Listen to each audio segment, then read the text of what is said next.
In the previous lesson, we established that the foundation for organic pest and disease control is a healthy agroecosystem. Now, let's talk about practical in-the-field strategies for how to manage that cropping system to the greatest effect possible, starting with knowing more about the pests and diseases themselves. The first step in any control program is, of course, knowing more about what you're actually controlling for. In the weed management module, we talked a lot about knowing your enemy and reading their playbook. Pest and disease control is really no different. First comes careful, regular monitoring to assess the presence and damage. Then, the accurate identification of the pest. Once you know what you're dealing with, you can get an understanding of that organism's life cycle and where its weak points are. You're looking for that optimal window where the pest is vulnerable and you have an action that will exploit that vulnerability. This is a complex task, no doubt, given the many pests and diseases that exist across field crops. A video lesson isn't the place to cover that in really great detail, so we have loaded up those lesson notes with some great guides on identification, management recommendations, and other helpful resources. So let's talk cultural controls. This is where almost all of an organic farm's pest and disease control is going to come from, and each of these strategies is preventative to some degree. The first and most important strategy is, of course, drumroll please, crop rotation. And that's why we've got this background today. We're at the Wisconsin Integrated Cropping Systems Trial. And this is where folks study all of the nuances of a really good crop rotation's effect on controlling diseases, pests, weeds, every problem we have on a farm. Insect pests and diseases, like all living things, require a basic set of resources to live and make more of themselves.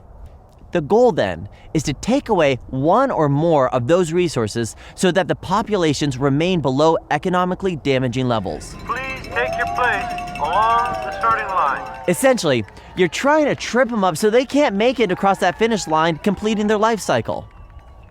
A good crop rotation is the best way to do this. With every rotational shift, you're providing the pest or disease with an environment dominated by something that it just doesn't want to eat. This is why we keep grasses like corn and wheat separated by a crop like legumes or forages, because we want to break that life cycle and we want to just confuse the bastards and balance that ecosystem once again. If it's a soil-borne pathogen that we're dealing with, tilling or coming in with a different crop and waiting 3 years or more to come back with that original crop is going to be the best way to break that life cycle. If it's a pest that overwinters in a field, incorporating the residue well ahead of the next crop in the rotation can also be a way to break the life cycle. A good crop rotation is itself a cycle, one that is ideally diverse enough to keep pests and diseases from being able to complete their own cycles. We're going to fight cycles with cycles here. In the end, crop rotation is your main crop protection strategy. It's worked for a darn millennia, and it still works now.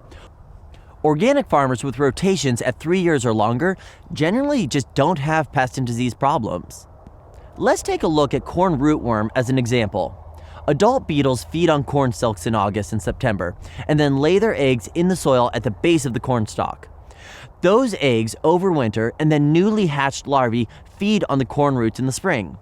But if there's no corn there in the spring, they're out of luck, and they're gonna starve.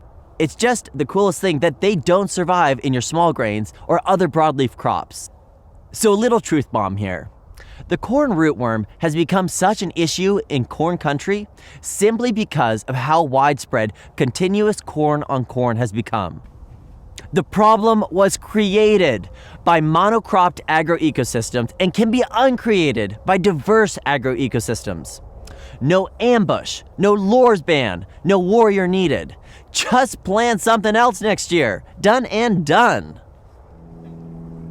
The next tool in our cultural control arsenal is choosing the right variety. This can be as simple as looking for varieties that are resistant or tolerant to a specific pest or pressure in your area. Of course, any resistance clearly needs to be the result of traditional breeding and not GMO. Aphid and cyst nematode resistance, as well as Phytophthora tolerance, are common in soybeans. I've also seen anthracnose resistance in corn, leading to better standability later in the season.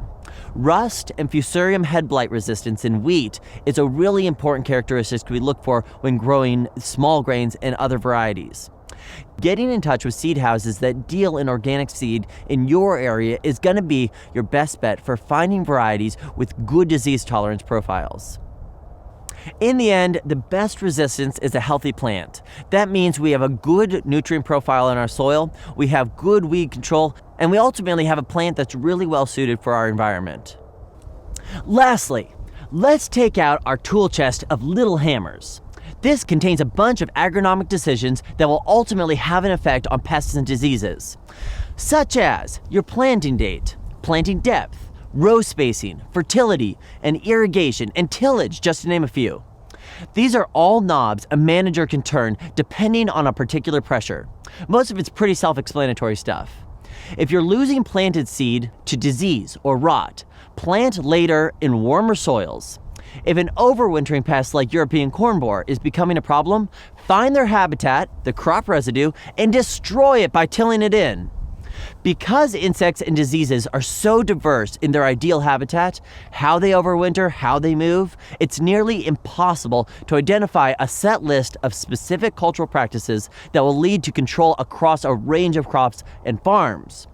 The best approach is to focus on the most important pest pressures that have had measurable impacts on your profitability before.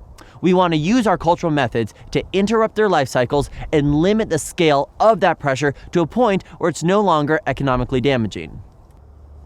So one thing I really love about organics is that you don't have to have a really good memory to remember the most important things. The only cheat sheet you need is just writing crop rotation on the back of your hand, because it is the most important part of organics. There's really no way around it. Crop rotation and preventative management are the bedrock of a successful organic farming operation. With pest and disease management, an ounce of prevention is worth a pound of cure. But sometimes, pests do gain an advantage. In the next lesson, we'll look at some options for dealing with a pest problem that isn't being handled by cultural controls. All right, see you over there.